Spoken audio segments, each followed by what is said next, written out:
Tadi bicara perkawinan, sesi terakhir kita bicara parenting. Ya.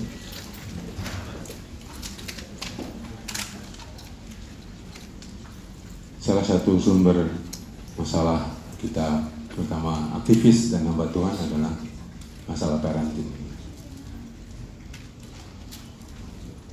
Anak saya suatu hari menulis surat tentang kekecewaannya. Dia bilang sama saya begini, "Pak, ilmu konseling Bapak bagus, tapi ilmu parenting Bapak kurang." Ya, mungkin bagi anak-anak kita juga sama, barangkali dilihat kita sebagai seorang teolog dan pengkhotbah yang bagus, tapi dari sisi skill parenting kita tidak memadai. Nah, saya menyampaikan beberapa poin penting saja ya tentang sumber konflik yang banyak terjadi dalam pernikahan kita. Ini adalah foto liburan kami yang terakhir pada akhir tahun bulan lalu ya. Kami diundang memberikan seminar di Belanda, di Swiss, di Paris, dan di Frankfurt, Jerman. Memang sejak ada masalah dalam parenting, saya mulai coba 2004 rutin membawa anak-anak libur sekali atau 2 kali setahun. Saya sudah cerita tadi keluarga asal saya, ini bapak dan mama, 7 anaknya laki-laki semua. Saya terus terang aja, saya duduk yang paling kanan, yang wajahnya hidup segan mati tak mau. Sudah ditampang pendeta belum ya? Ya, adalah dikit gitu ya. Keluarga kami nggak sempurna juga, nggak baik-baik. Ya, saya udah cerita tadi ada warisan depresi, ada warisan kecanduan dalam keluarga asal keluarga kami, ada konflik relasi. Ini warisan udah 3 generasi. Mungkin ini yang membuat saya tertarik bicara isu-isu keluarga, kesehatan mental, karena kami sendiri menghadapi masalah ini sangat aktual gitu. Kalau boleh jujur, ada 3 masalah yang serius yang tadi saya sudah ceritakan sebagian. Yang pertama adalah saya ini pendeta, tapi anaknya ateis. Ini berat sekali, Suster. Anak saya sampai tanya, apa perasaan Bapak pendeta, anaknya ateis? Anak pertama saya tidak ateis, tapi dia sempat sangat skeptis dengan gereja. Perjalanan panjang, tapi anak saya yang nomor 2 lebih frontal. Kadang-kadang kalau ada pendeta ke rumah itu kasihan. Dia babat habis tuh pendeta-pendeta. Karena anak saya pintar sekali, IQ-nya 151. Ya. Dia seorang autis Asperger, sangat pintar. Cuma satu keyakinan saya, kalau dia nanti jadi Kristen, pasti dia militan. Dan yang kedua, saya konselor yang sangat dikenal. Tapi kedua anak kami depresi. Ini bukan hal yang mudah. Saya bawa ke 12 psikolog, 5 konselor, 4 psikiater. Itu perjalanan yang sulit. Ya. Tapi saya percaya Tuhan memberikan salib keluarga secukupnya, nggak ada yang lebih berat. Jadi saya belajar untuk memikul beban itu dari tahun ke tahun. Dan yang ketiga, saya pembicara parenting diundang ke seluruh Indonesia, tapi anak saya hampir sempat tidak lulus dari SMA. Di sekolah internasional di Salatiga, dan ceritanya panjang, tapi intinya bahwa saya menghadapi satu realita yang membuat iman saya sempat goncang gitu. Ada perasaan bersalah gitu, Tuhan, apa dosa saya gitu. Kita kadang-kadang masih begitu ya, merasa dihukum Tuhan ya.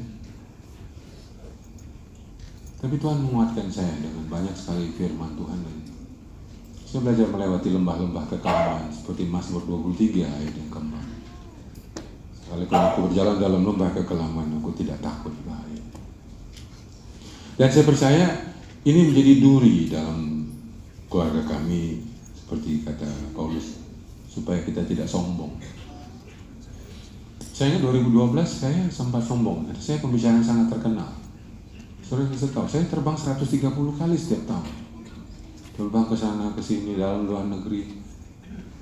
Nah, saya rasa Tuhan menghajar keangkuhan saya waktu itu dengan pengalaman ini. Saya pindah ke Salatiga, saya belajar untuk lebih banyak kembali mencari wajah Tuhan. Dan lebih banyak bersama dengan keluarga. Kalau dilihat sumbernya, saya rasa sama. Sumber akarnya itu adalah kesibukan. Jadi, kalau Anda lihat di zaman Perjanjian Lama, ada cerita orang Israel mempersembahkan anaknya ke dewa Moloch, ya, dewa api kita kenal. Kita nggak mempersembahkan anak kita ke dewa Moloch. Kita mempersembahkan anak kita di altar kesibukan kita. Dia tidak terbakar oleh api, tapi terbakar oleh kekecewaan, kesepian, kemarahan, kegundahan, kegelisahan, karena dia tidak merasakan keorangtuaan kita yang signifikan. Anak kita terlantar secara emosi. Dan setelah konsultasi dengan tadi saya bilang 12 psikolog, 5 konselor dan psikiater, kami mulai menemukan kenapa hidup kami tidak seimbang. Dan suatu hari anak saya menulis surat dari Amerika waktu dia sekolah di Dallas Baptist University di Texas. Dan saya baca berulang-ulang surat anak saya ini. Dan dia bagus sekali untuk menggambarkan sumber kegagalan saya sebagai ayah. Dia bilang begini, "Papa, saya akhir-akhir ini mempertanyakan beberapa prinsip yang Papa ajarkan di seminar Papa." Dia sering sekali ikut saya seminar. Mungkin itu sebabnya sampai sekarang dia juga menjadi pembicara seminar, karena sejak umur 17 ikut saya kemana-mana itu. Tapi dia bilang, Moja malah bertanya-tanya, apakah ini Papa ini serius membaca Alkitab? Dan terus belajar ilmu counseling dan parenting dengan sungguh-sungguh. Aku akhir-akhir ini secara sadar sedang mencari tahu apakah Papa dan Mama memprioritaskan karakter perkembangan spiritual kalian lebih daripada pelayanan. Wah, tajam sekali pertanyaan. Saya juga bertanya-tanya, apakah reputasi dan networking lebih penting daripada integritas? Apakah Papa dan Mama mementingkan Tuhan, Alkitab, dan saling membantu satu sama lain sebagai suami istri? Apakah kalian memuridkan orang lain seperti Tuhan Yesus memuridkan 12 rasulnya? Apakah Papa dan Mama siap mempertanggungjawabkan kesehatan emosional, spiritual, fisikal, dan mental kalian? Papa harus ingat bahwa pada akhir hidupmu, Moje percaya bahwa Papa tidak akan menyesal karena Papa menolak dan menunda undangan pelayanan atau terbang ke sana ke sini. Penyesalan Papa suatu hari nanti adalah untuk waktu dan kesempatan yang hilang dengan Mama, dengan Abang, dan aku yang hilang. Untuk buku-buku yang Papa tidak baca, untuk olahraga yang Papa tidak ikuti, untuk anak muda yang Papa tidak muridkan, dan untuk talenta Tuhan yang Papa tidak kembangkan. Itulah penyesalan suatu hari. Tiap hari mau saya belajar ilmu parenting, rasa marahku kambuh berulang kali terhadap keegoisan dan kesalahan orang tuaku. Tiap hari aku belajar memaafkan dan melepaskan keinginanku untuk memiliki orang tua yang lebih baik, yang penuh pengertian, yang empati, penuh kebijaksanaan, dan cinta akan Tuhan yang dulu aku tidak punya. Tiap hari Moje perlu belajar untuk menerima Papa dan Mama apa adanya, dan untuk memaafkan kalian seperti aku memaafkan diriku sendiri. Salam, anakmu Moje. Saya baca surat ini berulang-ulang sampai saya tidur. Saya menemukan Ada beberapa kesalahan yang mendasar. Tapi di samping itu, dia menceritakan ada 3 kesalahan utama saya. Kalau ini tidak pakai surat, dia bicara langsung. Kesalahan itu fatal, dia bilang. Pertama, Papa tidak pernah mengabarkan Injil sama aku.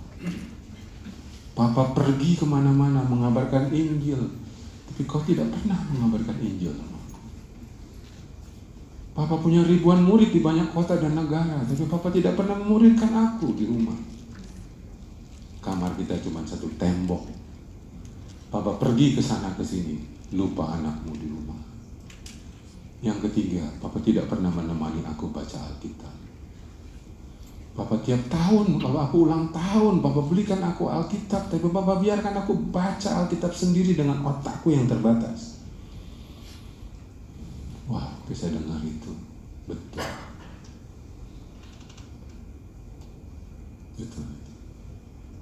Saya yakin ini tidak hanya saya yang alami, sebagian kita pendeta lupa mengabarkan Injil sama anak sendiri, lupa memuridkan anak kita sendiri. Kita sibuk komsel ke sana, komsel kemari, kita lupa komsel sama anak kita sendiri. Saudara yang kekasih, itu sedikit backgroundnya.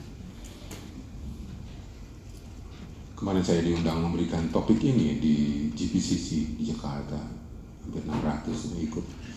Saya bilang, saya bersaksi dari kegagalan, bukan dari keberhasilan saya. Saya belajar banyak dari kegagalan saya sebagai seorang ayah untuk kedua anak. Dan yang menarik, saudara, ternyata kalau kita lihat tujuan parenting kita juga salah.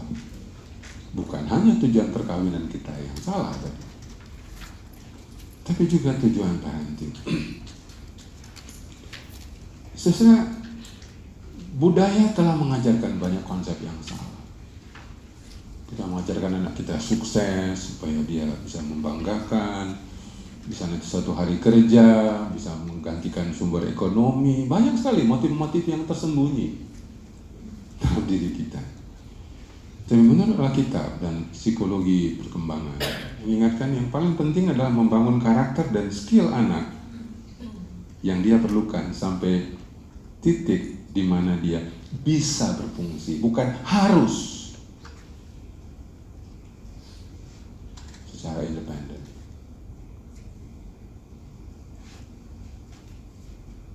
Nah, masalahnya adalah anak membutuhkan model.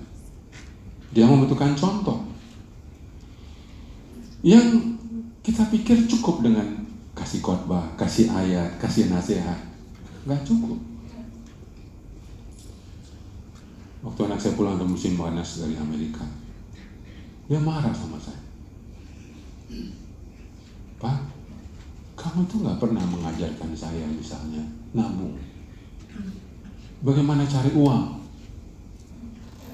Papa tidak pernah mengajarkan aku secara langsung itu bagaimana berteman, mencari pacar.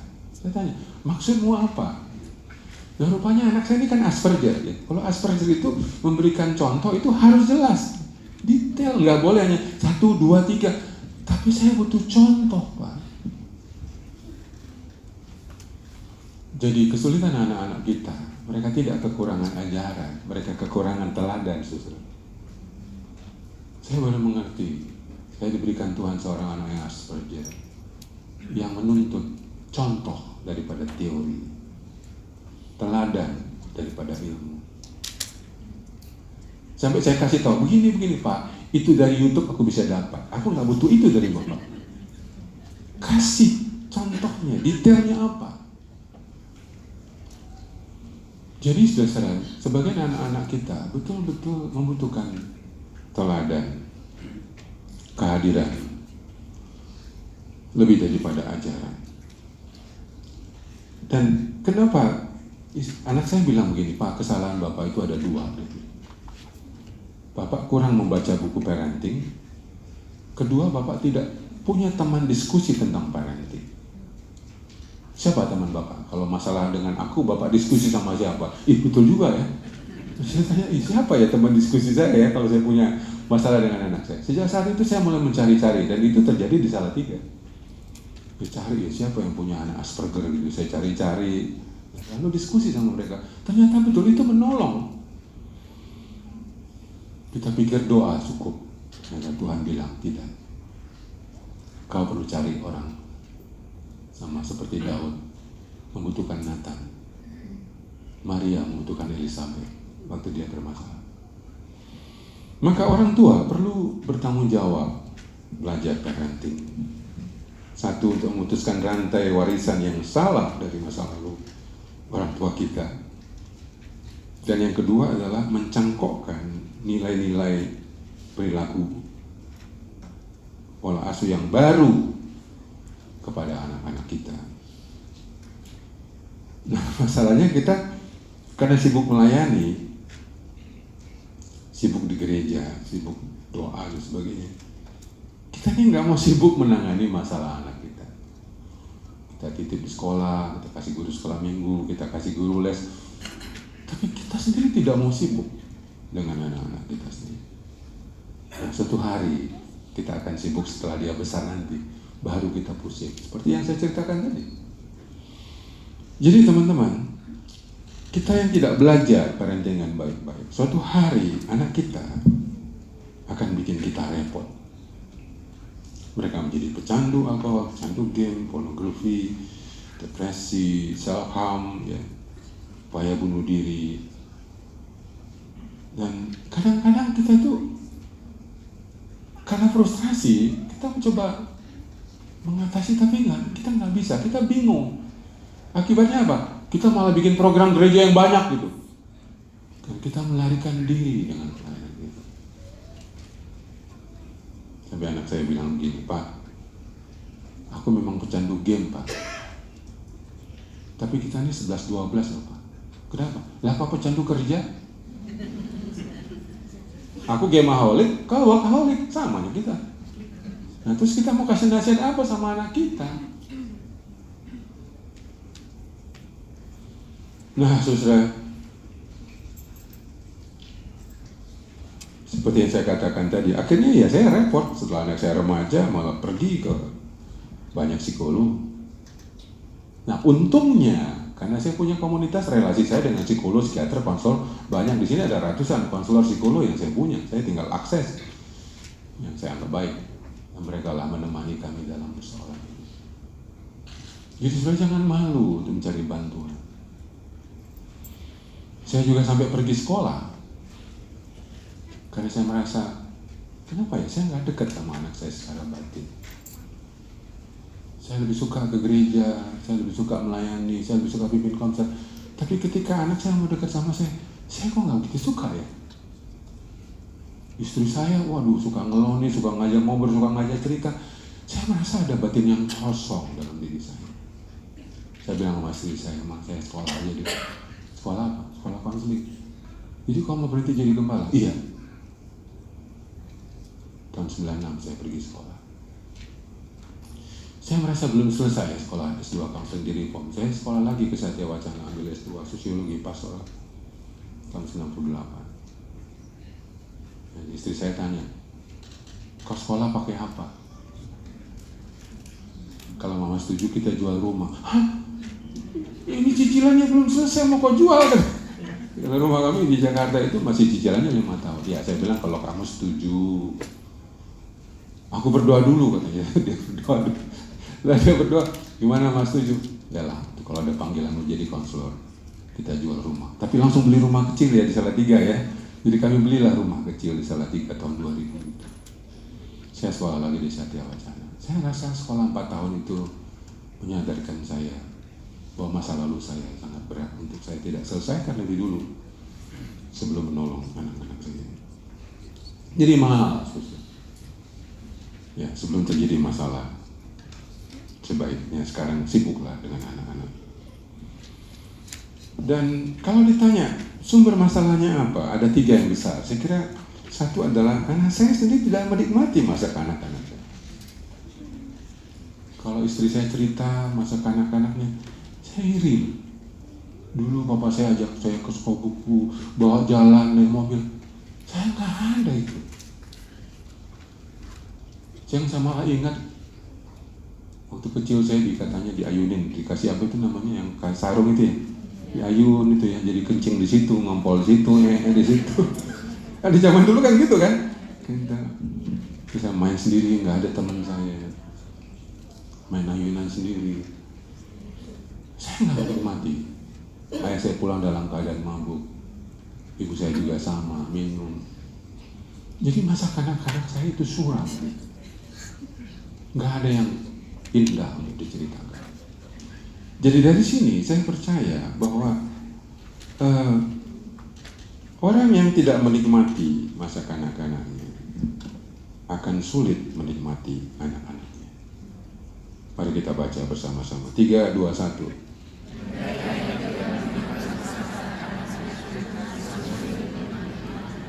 Iya. Kita boleh alasan sibuk, capek, ya kan? Ibu-ibu kan suami kadang-kadang gitu ya. Yang lebih sibuk suami apa istri di rumah? Istri, keras banget istri. Iya kan? Tapi suami alasannya sibuk, capek. Ibu-ibu capek nggak? Capek. Tapi kenapa ibu-ibu jauh lebih menikmati anak-anaknya daripada bapak-bapak? Jadi bapak-bapak ini banyak sekali kami tidak menikmati masa kanak-kanak kami. Wah ibu-ibu kasihanilah kami.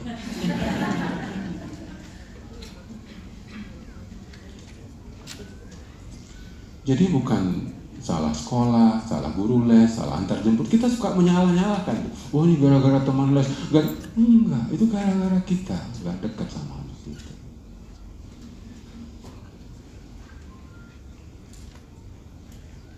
Sempat saya bingung. Jadi banyak sekali pertanyaannya. Saya nggak bisa jawab. Saya suruh les. Apa-apa suruh les. Matematik suruh les. Inggris suruh les. Lama-lama dia tanya sama saya, umurnya masih 10. Pak, apa tujuan mau ngelesin aku? Umur 10. Lah, supaya bagus lah, supaya kau pintar. Ya, tapi kenapa les matematik? Inggris aku kan bisa. Tujuan bapak apa? Ngelesin piano untuk apa? Ya nanti lumayan lah. Lumayan apa? Nanti kau bisa ngelesin orang. Ngelesin untuk apa? Yang ada duitnya. Uangnya untuk apa? Ditanya terus ya saudara. Ya, lumayan nanti bisa kau pakai itu uang. Saya mau bilang bagi bapak. Malu juga kita. Marah dia. Nanti aku udah besar. Aku kasih bapak uang 1 goni, ya. Jujur ya, kita kadang-kadang ada motif-motif ekonomi di situ. Tapi dari motivasi yang terdalam. Sebenarnya saya nggak mau repot, saya kasih guru les saja, betul nggak?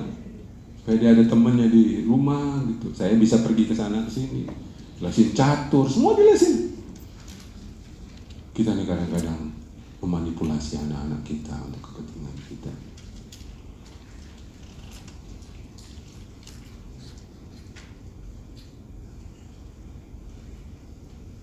Kadang-kadang sebagian kita juga nih kaku. Bapak nggak tahu, saya ditegur istri saya, Pak kamu jangan kaku lah, ngomong sama anak itu agak sedikit lucu. Nah itu nggak bisa saya waktu itu. Maksudnya kayak kan anak polisi kan, jadi main sistem perintah sini gitu. Istri saya protes, jangan gitu lah Pak, kau lucu lah dikit. Saya pergilah ke Gramedia, baca buku-bukunya Gus Dur kan, lucu-lucu itu kan. Malam-malam saya nonton Tukul ya kan. Kenapa ini orang lucu gitu? Nah, istri saya bilang, bawa Yosef main ke mall aja makan. SMP dia kelas 1. Oke, saya ikutin istri saya bawa dia ke mall. Apa kabar Jo? Baik, udah habis itu kita makan dia. Mau ngomong apa? Saya nggak punya pengalaman itu dengan bapak saya, jadi saya mau ngomong apa? Teorinya banyak ini, ya. Tapi waktu mau ngomong apa, bingung kita. Ujung-ujungnya apa? Nasihat, betul nggak? Kalau Yosef masih dengerin dia. Nyimpen dia. Yang Yomoze, kalau kami ngobrol saya kasih nasihat, langsung dia berdiri masuk kamar. Dia keluar, saya tanya, kenapa Jay tadi kau marah? Pak kita kan ngobrol, kok tiba-tiba kau kasih nasihat? Aku kan nggak minta nasihat. Kalau ngobrol, jangan kasih aku nasihat. Kalau aku minta, aku kan udah gede. Nah makanya ibu-ibu di bawah 12 tahun kasih nasihat banyak-banyak. Karena kalau dia remaja, ceritanya berbeda. Dia udah merasa aku udah besar. Wah, saudara, ternyata ilmu parenting kita masih kurang. Jadi sumber anak konflik sama kita itu bukan soal capek, bukan soal sibuk, bukan soal anak main game, bukan pengaruh pergaulan, tapi hubungan batin kita itu miskin. Ada 3 ciri hubungan batin yang kuat. 1, Anda suka rindu sama anak Anda. 2, bangga sama anak Anda. 3, peduli sama anak Anda. Kalau itu nggak ada, hubungan batin kita miskin. Saya ingat waktu kami di Salatiga 2014, tiba-tiba seorang teman saya di Jakarta menawarkan uang 100 juta untuk kami bisa pergi liburan ikut tour ke Israel. Saya bawa Moze ini karena pas liburan sekolah, daripada dia main game, saya bawa ke Israel. Gitulah pikirannya kan? Gitu. Kadang-kadang otak kita begitu tuh. Daripada main game gitu. Nggak happy dia, 14 hari tuh nggak happy. Ke Mesir, Jordan, dia main game, baca buku, di bis dia nggak mau turun. Pulang ke Salatiga saya marah sama dia, saya tegur. Jeff, kemarin kenapa kamu di Israel nggak happy? Oh, dia bilang, Bapak enak, Bapak punya teman. Aku nggak punya teman. Lah, teman Bapak itu kan punya anak, kan seumur kamu. Lah, teman Bapak kenal, anaknya aku nggak kenal. Benar juga ya kan? Kenapa enak? Lalu orang tua ya, biasa ungkap jasa, umbar jasa. Kurang apa sih dia bawa jalan ke luar negeri, belikan buku, beli game dan sebagainya. Wah, tiba-tiba dia jual begini. Pak, aku nggak minta dibawa ke sana ke sini. Tidak minta dibelikan itu dan ini. Aku mungkin senang, Pak, tapi aku nggak merasa disayang. Aku nggak perlu itu, Pak. Aku perlu Bapak. Aku perlu Bapak. Bapak terlalu sibuk. Sudah lama bonding kita nggak jalan. Aku tahu Bapak udah berusaha membangun hubungan batin sama aku, tapi Bapak nggak berhasil kan? Boleh aku coba sama Bapak? Boleh? Dia usulkan 4 hal. 1, main gitar kalau saya nggak pergi malam-malam. Ajari aku main gitar. Oke. 2, beli meja pingpong, main pingpong kita sore-sore. Beli meja pingpong di Klaten tuh, saya ingat tuh, pesan meja pingpong di Klaten. Jadi kalau main gitar, main pingpong, ini Pak, enak kita. Nah, Bapak senang, aku senang. Selama ini kalau pergi kemana-mana, cuman Bapak yang senang. Nggak pernah tanya aku senang apa enggak. Gitu ya Pak. Tolong ajarkan banyak orang tua itu kalau Bapak terminal. Udah aku sampaikan ya. Jadi bonding itu adalah kegiatan yang menyenangkan dua pihak. Anak senang, kita senang. Terus pagi-pagi diajak kami jalan pagi, stadion di Salatiga itu. Pulang-pulang minum susu gitu ya. Salatiga terkenal susu. Dan enak, dia ngobrol kan. Jadi Pak, saya butuhkan itu adalah ngobrol. Jadi teman-teman, jangan lagi salahkan game lah, apalah apa. Hubungan batin kita terlalu dingin, terlalu miskin, terlalu minim. Kita kesibukan melayani buat kita lupa. Kedua, konsep budaya lebih daripada konsep kita. Ya, banyak kita orang tua memandang anak-anak ini sebagai sumber investasi, ya, sebagai sumber kebanggaan dan tempat berteduh di hari tua. Nah, saudara, kita tahu Alkitab, tapi entah kenapa budaya lebih menuntun kita untuk membesarkan anak-anak kita. Perasaan memiliki sangat besar. Saya masih ingat, dia masih SD kelas 5, TK ya, 5 tahun. Saya tuh gak sabaran kalau nunggu sekolah. Ya, sakit perut lah, ngantuk lah, masih TK nih. Jadi saya juga kalau di mobil tuh, tet, cepat aja, ayo kok, tet. Gak sabar saya. Istri saya bilang, sabar Pak, gitu. Saya nggak sabar lagi, saya tunggu. Tet, cepat Moje. Tiba-tiba ada suara, susu. Suara itu bilang begini, Moje itu bukan anakmu, itu anakku. Siapa itu? Suara itu keras. Saya buka kiri kanan belakang, merinding saya. Oh, saya ingat masuk 127 yang punya marah, yang di atas. Moze itu anakku, bukan anakmu. Cepat-cepat saya turun dari mobil, susul. Saya masuk lagi ke rumah, mau jemputnya anak saya. Pas dia keluar, saya gandeng dia. Anak raja skala raja. Saya bukain pintu, saya bilang, masuklah. Anak saya bingung, lihat buka bapaknya. Disambar malaikat bapaknya. Tuhan bilang, itu bukan anakmu, itu anakku. Jangan main-main sama anak. Yang punya marah. Anak bukan benar-benar milik kita. Anak itu milik Tuhan. Jadi konsep budaya yang menganggap anak sumber investasi, sumber kebanggaan, berutang sama orang tua, ini konsep yang salah. Konsep Alkitab adalah milik pusaka dari Tuhan. Kadang-kadang saya terlalu mengontrol, terlalu dominan.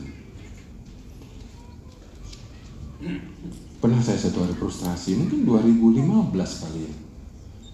Jadi kalau ciri-ciri orang depresi begini, ciri orang tua depresi, mau tahu nggak ciri-ciri orang depresi? Ngomongnya gini nih, nanti ya kalau bapak mati, nah itu ciri-ciri. Nanti kalau mama sudah nggak ada, nah udah ciri-ciri itu. Itu orang tua depresi itu. Tapi waktu saya ucapin itu, malam-malam saya nggak bisa tidur. Ada suara bilang begini, Budianto, kalau kau mati, kami yang urus. Saya rasa itu malaikat yang ngomong, kalau kau mau mati, mati aja. Wah, saudara, kita tuh kadang merasa pemilikin anak itu terlalu kuat sampai kita pikir kita yang mengendalikan anak kita. No. Anak juga bukan sumber kebanggaan. Sudah saat itu saya belajar membaca ulang Lukas 15. Anak yang gagal pun bisa kita banggakan. Kita bisa merayakan kegagalan anak kita. Nilai anak kita tidak berkurang hanya karena prestasinya rendah, akademisnya buruk. Enggak akan berkurang. Lukas 15 menggambarkan kasih Allah kepada kita begitu rupa, begitu dalam. Dan yang terakhir adalah altar kesibukan. Kita mengorbankan anak-anak kita di altar kesibukan. Dulu saya bangga terbang 100 kali, 120, 130. Tapi lama-lama saya jengah, saya bilang ini malah sumber masalah. Dan saya ingat kata-kata Corrie ten Boom, jika iblis tidak bisa membuat Anda jadi orang jahat, dia akan goda Anda menjadi orang sibuk.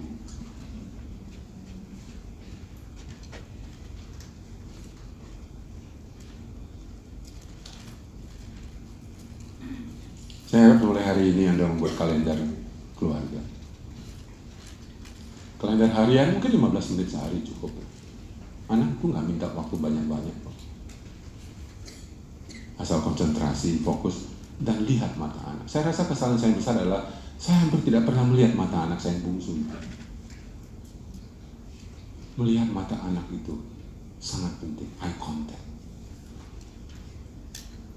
Itu kesalahan saya yang terbesar. Anak saya tegur, Papa tidak pernah melihat mata anakmu sendiri. Jangan-jangan udah lama kita nggak lihat wajah mata istri kita ya. Gimana lihat mata istri? Bilang sama bapak nanti sama malam-malamnya, Pak lihat dulu mataku.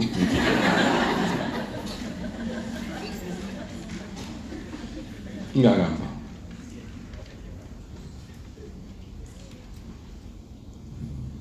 Saya sejak saat itu mengurangi kesibukan.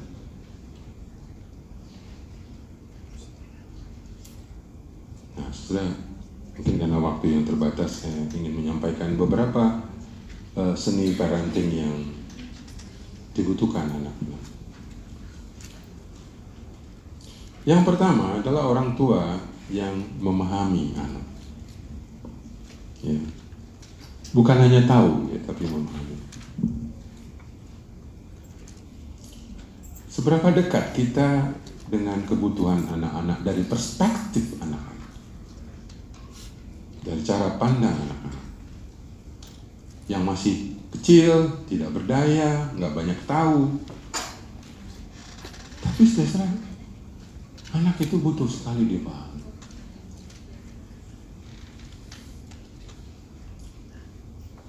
Suatu hari masih SMP kelas 2 mungkin ya, anak saya nggak mau bikin PR. Kalau nggak salah PPKN gitu ya. Kenapa nggak bikin dia? Nggak bisa? Kenapa nggak bisa? Ya nggak bisa. Bapak tahu, pasti kau bisa. Dari mana Bapak tahu? Ya kau kan anakku. Oh, Bapak tahu karena aku anakmu.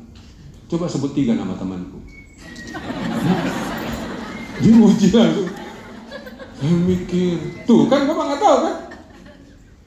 Apa yang Bapak tahu tentang aku? Wah, tuh kayak ditusuk. Kalau gitu coba sebutkan nama guruku 2. Kan saya sering antar dia ke sekolah. Untung ingat saya 1. Namanya Pak Thomas. Pak Thomas, 1 lagi, nggak tahu. Anda bisa bayangkan, dia marah. Maaf Pak, Bapak nggak tahu apa-apa tentang aku. Bapak tahu apa yang terjadi aku dibully di sekolah? Bapak pernah tahu? Bapak pernah tanya? Apa yang guruku lakukan itu aku Bapak tahu? Maaf Pak, Bapak nggak tahu apa-apa tentang aku.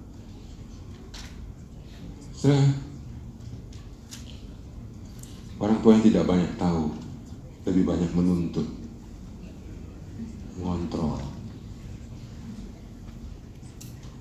Kadang-kadang bisa menjadi orang tua helikopter, semua diawasi. Helikopter parents ya banyak sekarang.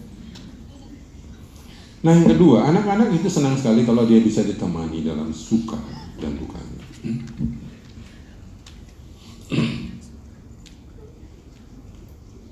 Ya saya menyesal ya.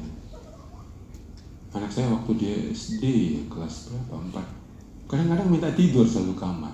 Aku mau tidur dong sama bapak mama. Saya nggak kasih. Udah kamu punya kamar sendiri. Aku takut. Saya kalau ingat itu saya nyesal. Lah, sewaktu-waktu kan dia mau ngelendot, ya kan? Mau cerita, mau bermain. Kita kadang-kadang terlalu banyak aturannya di rumah. Sementara dia adalah special needs.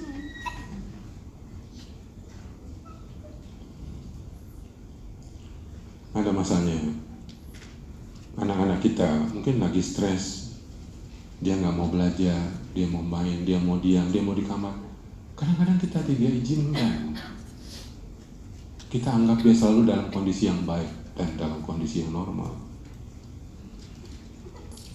Nah, orang tua yang sehat juga kadang-kadang bisa mengerti. Dia sayang sekali sama anjingnya, hamster. Kadang-kadang nggak ngerti. Anak bisa bawa anjingnya ke kamar, hamsternya di tempat tidur. Kita lihat pembersih, jorok lagi lah. Kan dia kan suka sama binatang. Dia mau kita mengerti.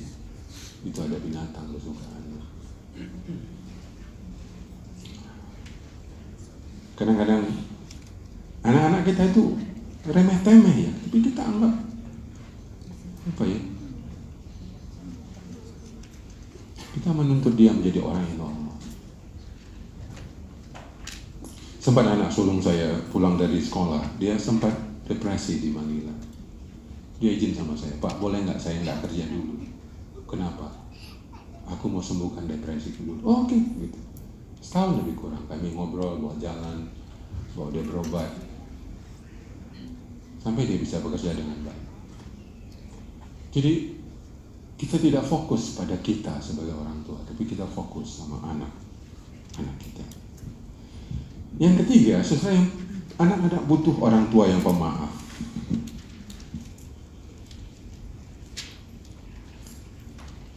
Sebelum berangkat ke Amerika, anak saya minta, Pak bolehkah kita rekonsiliasi? Maksudmu? Ya aku mau bagikan luka batinku sama bapak banyak.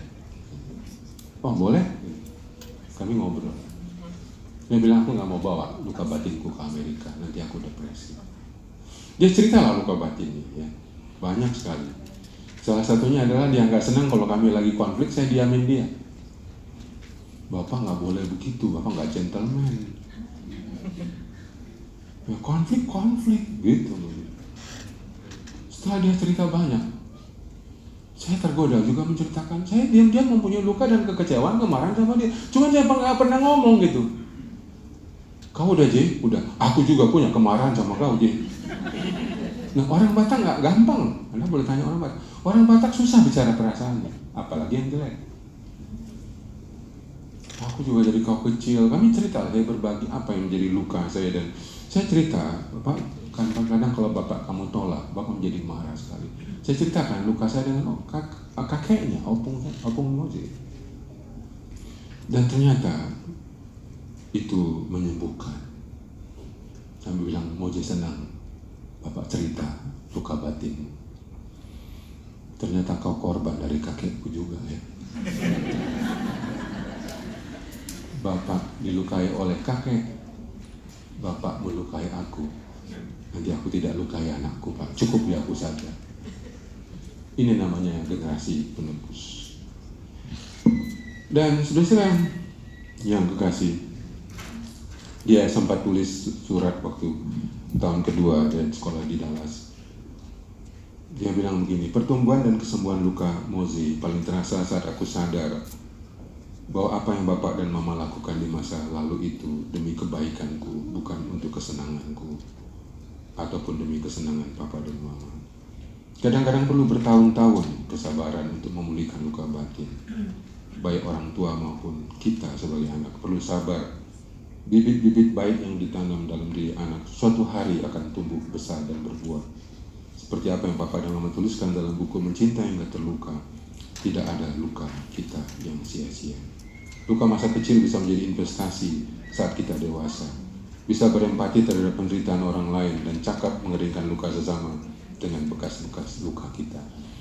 Saudara, dalam pengalaman luka itu, Moje cukup dewasa untuk merefleksikan hubungan kami satu sama yang lain.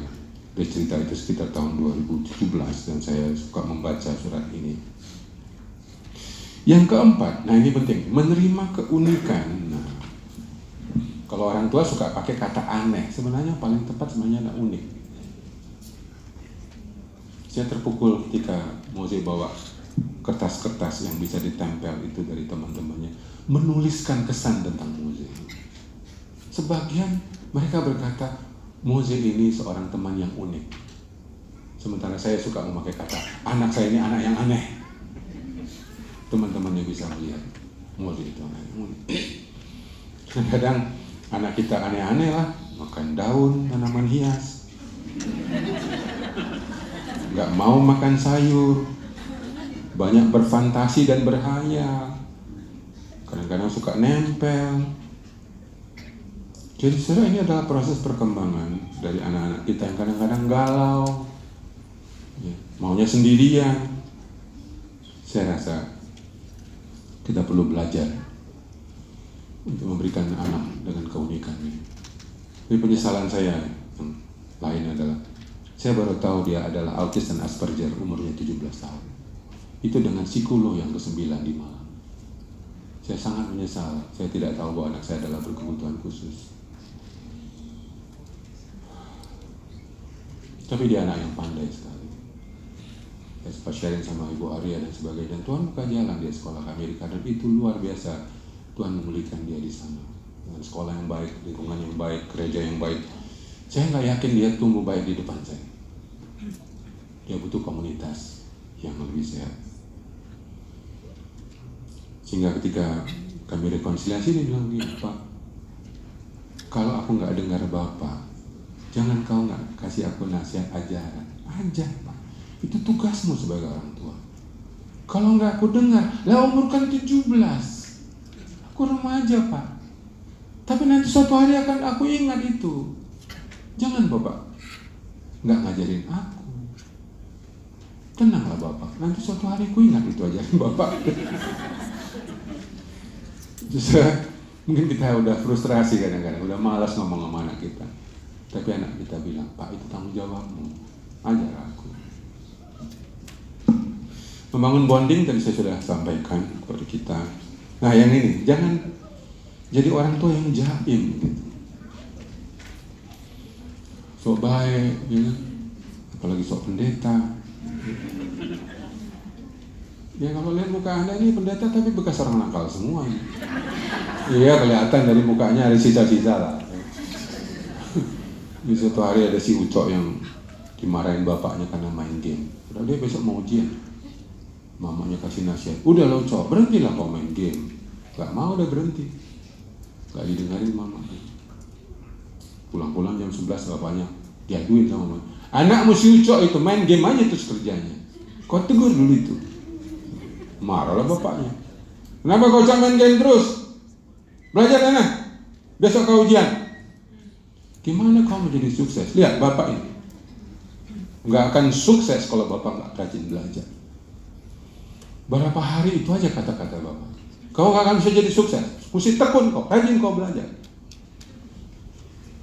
Hari terakhir ujian, dia pergi ke rumah neneknya. Ada pahu, ya orang Batak bilang pahu pucucu. Enggak nenek, opung, aku cuman mampir. Picit-picitnya lah opung yang agak sudah tua ini kan. Kupingnya pun udah nggak bagus dengar. Apa? Aku pingin ketemu sama opung. Iyalah, makan kau ya. Enggak, aku cuma mau tanya satu hal, opung. Nenek itu. Apa? Dulu waktu bapak sekolah seumurku rajin sekolah nggak, opung? Apa? Bapak itu paling malas sekolah itu. Ya udah ya opung, aku pulang. Makan dulu. Enggak penting, itu yang mau kau tahu. Malam-malam dia tunggu bapaknya. Dia main game, dia angkat kakinya ke meja. Pulang bapaknya marah-marah. Oh, udah main angkat-angkat kaki kau, main game kau terus. Udah tahu apa rahasia bapak katanya. Rahasia apa? Aku tadi main ke rumah opung. Apa katanya? Paling malas kau sekolah.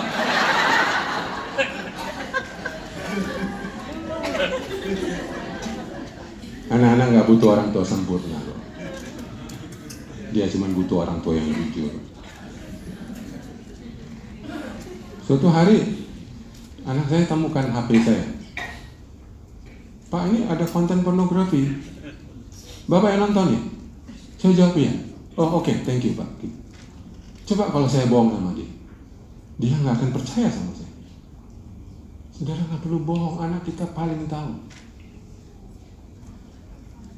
Mataru dilihatnya saya sama mamanya agak dingin hubungannya. Pak, kau lagi ribut sama mama ya? Oh enggak. Pak tahu aku lagi ribut kau sama mama. Dari mana kau tahu? Cara mobil bapak udah lain cara bawanya. Dia panggil sini, bapak mama sini, saya mau selesaikan masalah kalian berdua. Kita nggak usah lajai, mana kita tahu dia itu evaluator yang paling bagus. Dia lihat kita tiap hari kok. Betul nggak? Ya udahlah, kalau di rumah jangan sok pendeta lah kita. Dan yang ketujuh, yang menyembuhkan adalah ceritakanlah masa lalu. Itu menyembuhkan. Satu hari dia juga menulis surat, dia bilang begini, Pak, kau banyak berkorban sejak aku duduk di SMA. Menemani aku di Salatiga, lalu mengirim aku ke Amerika. Tapi aku merasa sejak kecil aku tidak melihat Papa itu punya struktur hidup yang baik, yang bisa aku baca dan teladani. Papa tidak punya tujuan parenting dan lalai mengajarkan skill yang penting untuk aku, seperti mengelola uang, berteman, dan lain-lain. Ilmu konseling Bapak bagus, tapi skill parenting Bapak kurang. Untung Papa cerita tentang masa lalumu. Aku bisa memaafkan Papa, karena Papa juga korban dari kakek. Papa ternyata banyak luka emosi.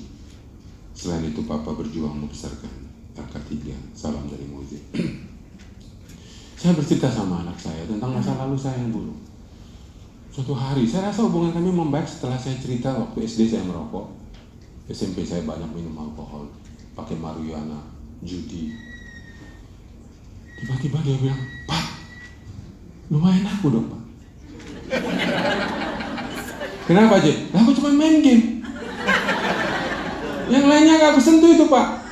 Jadi jangan kau marah sama aku ya. Ya itu hubungan kami jadi baik. Saya bisa mengerti. kita perlu berinkarnasi. Waktu Yesus dari Allah jadi manusia, kita perlu turun menjadi anak kita. Anak tak pernah jadi ayah, ayah pernah jadi anak. Kita tidak mungkin dia naik ke kita, yang mungkin kita yang turun ke dia. Artinya apa? Turunkan harapan dan cintai tanpa syarat. Justru harapan-harapan kita yang terlalu tinggi membuat kekecewaan kita berlebih sama anak-anak kita. Waktu saya tahu anak saya seorang Asperger dari Malang ya, kami psikolog yang ke-9 itu. Saya teringat Filipi pasal 2. Kristus berinkarnasi untuk memperbaiki relasi dengan kita. Sejak saat itu saya memutuskan saya nggak menuntut anak saya lagi. Apapun yang terjadi, saya harus berdamai dengan kondisi anak saya.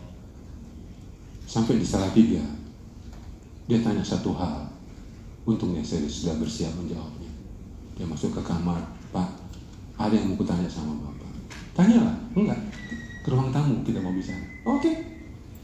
Udah jam 10, jam 11 malam. Apa yang mau kau tanya? Pak, kalau nanti aku nggak lulus, apa perasaan Bapak? Nah, untungnya aku udah persiapan. Kalau kau tanya perasaanku, aku sedih dan kecewa.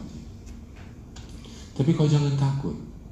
Bapak percaya kau bisa sukses walaupun kau tidak lulus SMA. Saya kebetulan menggunakan iPhone. iPhone ini. Perusahaan ini didirikan oleh orang yang tidak lulus sekolah. Namanya Steve Jobs. Don't worry. Kau lulus tidak lulus, aku sayang sama kau. Aku sayang sama kau bukan karena kau lulus, karena kau anakku. Tapi Bapak percaya kau bisa lulus. Kalau kau perlu apa, bilang sama Bapak. Sejak hari itu, besoknya dia rajin belajar. Dan dia bisa lulus walaupun IP-nya cuma 2,3. Tapi dia lulus. Penerimaan itu memulihkan. Saya masih ingat rekruter dari Dallas Baptist University dari Dallas datang ke Jakarta. Dibilang, J, kamu susah diterima, IP kamu cuma 2,3. Terus dia bilang, wah itu dulu saya candu game itu. Makanya 2,3, sekarang aku udah gak candu game. Kasih aku kesempatan. Mak rekruter itu bingung dia. Kau serius? Iya, nanti nilai saya bagus. Kasih saya kesempatan. Betul, dia sekolah nilainya 3,4. Tapi serius. Kencang lah betul tangannya, jangan pelan-pelan lah.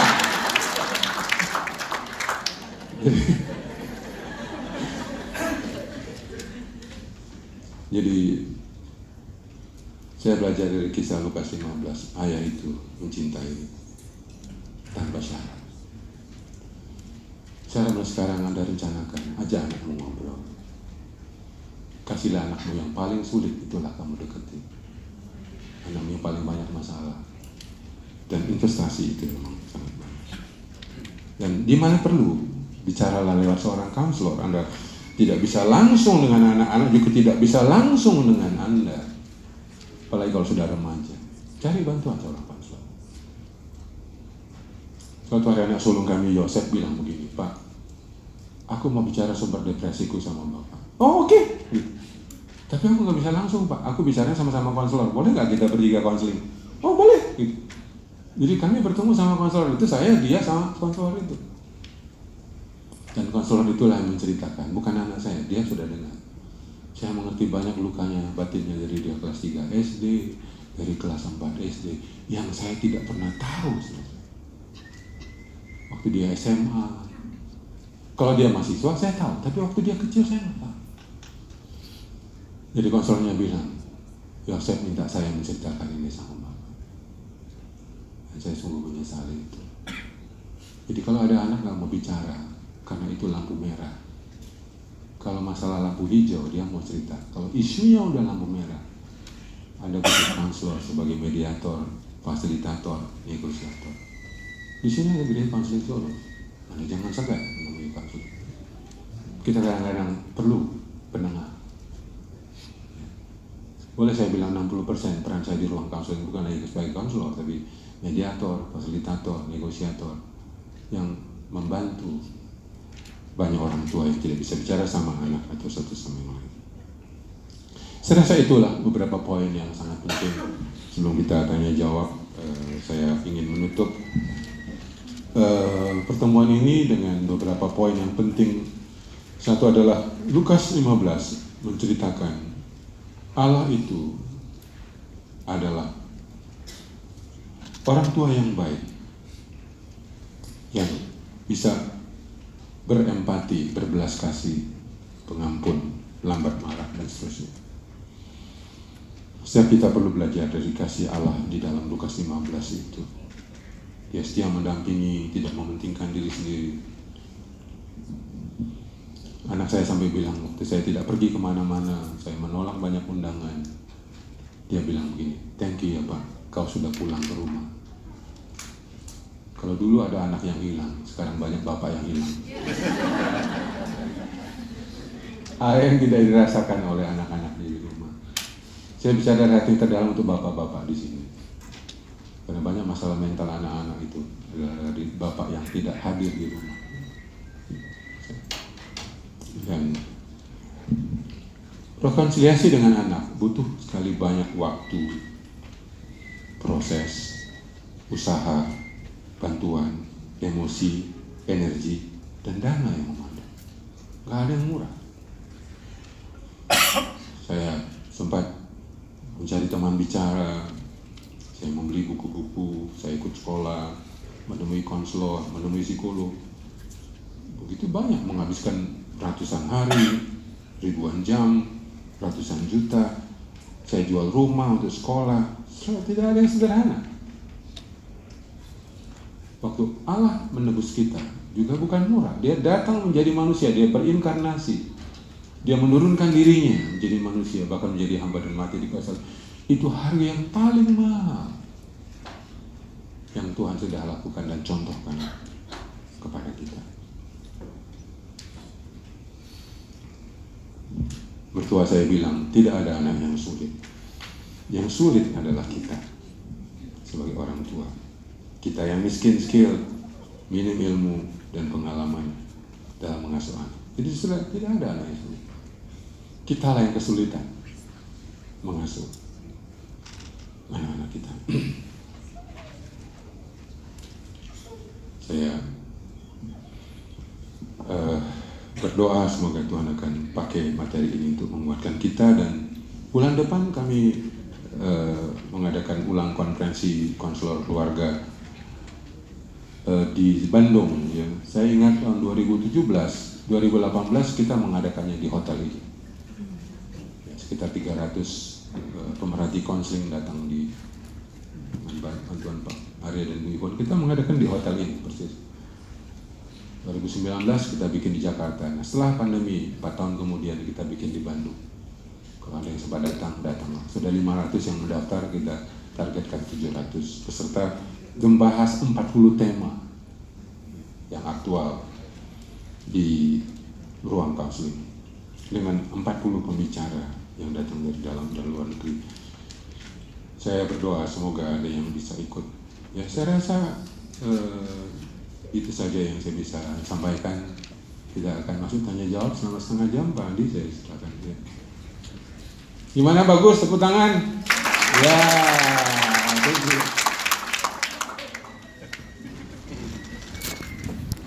baik, bagus.